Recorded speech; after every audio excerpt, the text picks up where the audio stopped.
So here we are at St.Katharine's. This is the beginning of Lent for Christians around the world, and we've got a service today where people are going to join us in the chapel. It's a time for Christians of thinking about how we get ourselves right with God, how we get things right with the world. It's a time of giving up, of abstinence, rather than thinking about feasting and celebration. So it's a different theme for us. Although there'll still be lots of good food in the foundation during this time if you're coming to visit. There's some lovely things developing in our foundation life, and one of the things the trustees have asked us to do, following consultation with the staff, is to relaunch some of our community activities in the yurt.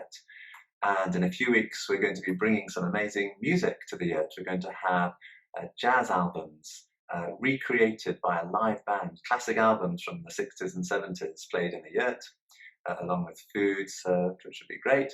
And we've also come across a really interesting Christian collective of professional musicians who are going to be doing some interesting music as well. So there's going to be more musical life in the evenings in the yurt as part of our work to bring people together in a creative setting with nice food and company.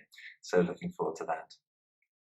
The other thing I've been delighted to discover is the different amazing things that have happened here in recent past. And recently I've been in conversation with Neil Jameson. Neil was head of Citizens UK, and then more recently part of the Living Wage Foundation. And that all started from conversations here at St.Katharine's 20 years ago this year.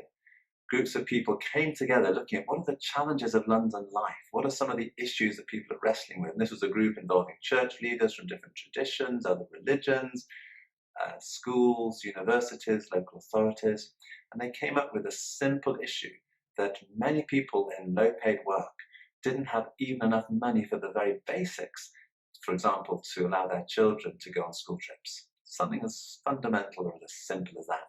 And out of that came the idea for the Living Wage Foundation, which was a wage that could be set voluntarily that allows people to have a better standard of basic living.